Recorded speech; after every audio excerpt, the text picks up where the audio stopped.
Welcome to a special edition of Beer and Baseball. I'm Sam Wiederhaft, broadcaster for the Myrtle Beach Pelicans, joined today by writer for CubsInsider.com and writer for NorthsideBound.com, Greg Huss. Greg, let's jump right into it. All right, Greg, thanks for joining me today. Excited to talk about these Cubs prospects, but the way that you're so in tune with the Cubs minor league system, all you hear is how exciting Myrtle Beach is going to be. Can't wait to watch the Pelicans play this year. Greg, I want to ask you, what makes this Pelicans team, or what's going to make this Pelicans team so fun to watch in the summer of 2022? The amount of talent in Myrtle Beach this summer is going to be insane. I mean, I've never, in my years of covering the Cubs farm system, I've never seen a collection of talent this impressive all in one affiliate, all up and down the system. I mean, it's amazing how high upside and how quality of talent these guys have. I mean, you talk about the bats, there's going to be a ton of really, really impressive bats. There's really good pitchers too. 6 of the top 7 prospects in the Cubs system, as far as the bats go, are going to be in Myrtle Beach. You got Brennan Davis, who you guys missed out on in Myrtle Beach. But after Brennan Davis, the next 6 on the list are all Myrtle Beach Pelicans this year. So that's going to be super exciting for fans to watch. I'm sure they're going to love it. Now, last year brought a lot of change to minor league baseball, but it also brought some change to the Myrtle Beach Pelicans, going from the Cubs high A affiliate now to the low A affiliate. And that brought a lot younger of a group here to Myrtle Beach. In your opinion, what makes it so fun to watch these young guys play and really learn throughout the season and develop really in their first experience of full season baseball? Yeah, I mean, this is the first chance to get eyes on these Cubs top prospects is in the low A affiliate, right? Whether you're watching on MILB TV or you're watching at Pelicans Ballpark, I mean, you get the chance to get the first set of eyes on these prospects. And so as they continue up the ladder, up to South Bend, Tennessee, Iowa, all the way up to the major leagues, you got to say that you got the first set of eyes on these guys. And so you can see as Kevin Alcantara or as Christian Hernandez rises up to the major league level, you can say, I got to watch them at the very lowest full season affiliate. And that's just so exciting. I mean, that's what got me into following minor leaguers, following prospects, is because when they get up to the major leagues, you're curious about where they came from. And Myrtle Beach is where they came from. And so that's just so exciting, especially with these guys that are so high upside. They are going to make an impact in Chicago one day. And you can say at Pelicans Ballpark that you got the chance to watch them play there. Now, one of the guys we got our eyes on for really the first time last year was DJ Huss, a breakout season in 2021, ended up winning Cubs minor league pitcher of the year. The payoff again. Got him looking. Payoff pitch, got him swinging. Huss in the windup, kicks and fires the 2-2 pitch, got him swinging. 6 strikeouts for DJ Huss. Greg, in your opinion, who's got that possibility of having a breakout season with Myrtle Beach in 2022? There's so many guys. There are so many guys, and that's what makes this affiliate so fun to watch, right? I mean, I think that James Tristanos is a guy that will probably be in Myrtle Beach this year for a significant portion of the year. He'll be at second base, shortstop, third base, all throughout the infield.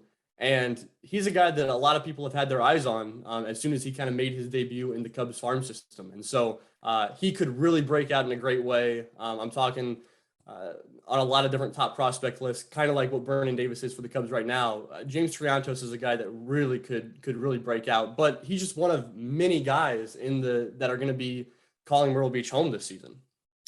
One of those guys, Pete Crow Armstrong, a guy that came over from the Javi Baez trade from the New York Mets system. Greg, what can you tell us about PCA? I mean, PCA, it's exciting because PCA was drafted in the same draft class as Ed Howard, who you guys saw in Myrtle Beach last year, and picked very, very closely to one another. And I think with PCA, I mean, he is just a joy to watch on the field, right? In the outfield, he's going to man center field, and he's going to be one of the best center fielders that fans will get the chance to lay their eyes on all season long. I mean, he is super talented, really fast, really athletic. He's going to be scaling walls out there. He's going to be making diving plays out in the outfield.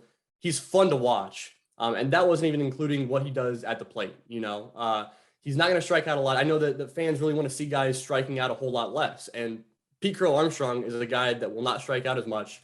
He'll put the ball in play. He'll use his speed on the bases. He'll steal you some bases. He's going to be a fun guy to just go to the ballpark, watch on TV, listen to you call on the radio, listen to what he has to do on the field, because it's impressive. It's going to be so much fun. One of those young players we got to see a little glimpse of here in Myrtle Beach last year was Owen Case. He was here for about 21, 22 games at the back end of the 2021 season, came up from Arizona, but you go back, he was a second-round pick by the Padres in 2020, came over in the Udarvis trade, and has a lot of potential. Greg, we've seen a lot of projections with Owen possibly starting out back in Myrtle Beach again. What can we expect from the young outfielder in his 2022 season?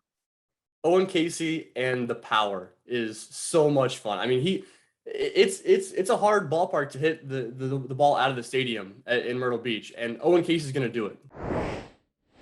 There he stands, 6'0", 200 pounds. From Woodland, California, and Casey skies one high and deep to center. Planez back to the track just before the wall. It's gone! Like, he has light tower power. He's going to hit a lot of home runs.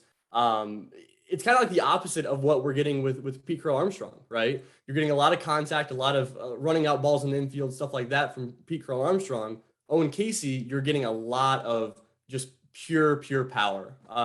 Hits the ball as hard as anybody in the Cubs farm system, and the exit velocity numbers, the just him hitting the ball out. That's the thing to watch with Owen Casey. And it's not like he can't do other things on the ball field too. I mean, he's a guy that comes from he was drafted out of Canada.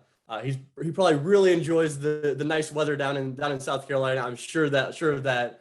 And so getting used to playing year round and getting used to playing outside. I know that he took a lot of fly balls up in Canada inside, and so it just plays a lot differently. He's going to be a lot of fun to watch in the outfield, playing left field, playing some DH, and just hitting the ball out of the ballpark. Now, last year, the summer of 2021, the Myrtle Beach Pelicans, we were blessed to watch a great defensive middle infield with Ed Howard and Kevin Made. Both could possibly come back to Myrtle Beach, at least for a little bit of next season. How can they build on their 2021 years? Ed Howard, coming out of high school, his first season of full season baseball, and Kevin Made as well. You guys are seeing a lot of a different type of player down in Myrtle Beach than you saw in past years because you're the low A affiliate now. And so you have these teenagers playing, and we talk about all these high upside teenagers and guys that could be really, really talented down the line. They're talented now. And you got a guy like Ed Howard and Kevin Made, where they're still 19 years old. They're 20 years old. They were 18 playing in Myrtle Beach last year. And so the fact that they can show that promise and show off that talent there is so impressive. I think they're going to come back and finally have their feet under them. And I think Ed Howard especially, he got kind of thrown into the fire a little bit with everything, facing guys that are significantly older than him. So for them to come back, know what professional baseball is like now, know what the Myrtle Beach experience is like, they're going to feel a whole lot more comfortable coming to the ballpark every day and performing at a high level. You talk about the Pelicans being now at the low A level, and for maybe a fan that doesn't really know how it works, and I know it's different for each player, but just about on average, when could you expect to see the players that you're seeing in Myrtle Beach in the summer of 2022? When could you expect them to see maybe reach that big league ball club in Chicago? Yeah, I think that the fair assessment of these guys is to assume one level per season, right? So you go to low A and then high A, double A, triple A, and in the majors. So when they're at Myrtle Beach, they're still a few years out. The progression is not linear for any of these players. So some guys will play at multiple levels per season. Some guys will have to spend multiple years at one level. So, but I guess the rule of thumb is to go with one affiliate per season. We saw guys like Owen Casey last year. You mentioned finished the year off in Myrtle Beach. He started the year in Arizona, so he spent part of the season in two different locations. So you get guys like that, and Ed Howard is another example where he could start off the year in Myrtle Beach, but then really show off his skills at that level and then get bumped up to South Bend. So still a few years away from showing off their talents in Chicago. But I mean, some of these players that are going to be there, like I said, they could progress through the system a lot faster just because they're so talented. Now, Greg, I'll leave you with this one. You do great work writing for CubsInsider.com and Northside Bound. Coming into 2022 here in Myrtle Beach, what do you think could be the biggest storyline after this season's over?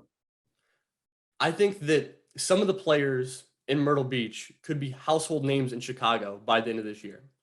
I mean, I've mentioned some of these players already: Kevin Alcantara, Reggie Preciado, James Tristanos, Christian Hernandez is going to be in Myrtle Beach.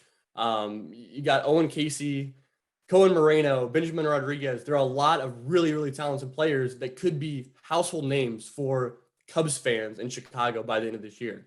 And so for fans to go to the ballpark there and say, I got to watch these players that everybody knows about now, that's a pretty sweet thing to be able to claim that I watched them play in their first games, even if you want to go early in the season, in their first games at a full season affiliate. That's so cool. And it's going to be cool down the road. Like, not only is it cool and exciting for fans now to be able to see those guys and see how talented they are, but like we said, 4 years down the road, when they're in Chicago, you get to say, hey, I watched them in Myrtle Beach. And I think that's so cool.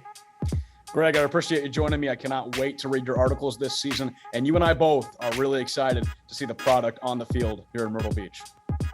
Thanks, Sam. I appreciate it.